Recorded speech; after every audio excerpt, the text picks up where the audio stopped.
Mika de la Cruz, ibinahagi ang kanyang body transformation. Biggest plot twist of 2025. Ganito ay nilarawan ng former child actress na si Mika ang kanyang naging body transformation. Mula 139 pounds, ngayon ay 106 pounds na lang siya. At super proud niyang ibinahagi ang kanyang fitness journey sa Instagram. Sa kanyang post, inamin niyang dumaan siya sa matinding health struggles at systematic inflammation. Kaya naging mahirap para sa kanya na magbawas ng timbang. Sinubukan niya ang iba't ibang diet programs, medical methods at matinding pag-workout.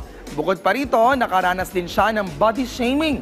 Sa kabila nito, natutuhan niyang magtiwala sa perfect timing at hindi na niya pinilit ang pagbabago sa sarili. Maraming celebrities naman ang napawaw sa kanyang transformation, kabilang na si Alexa Ilacad.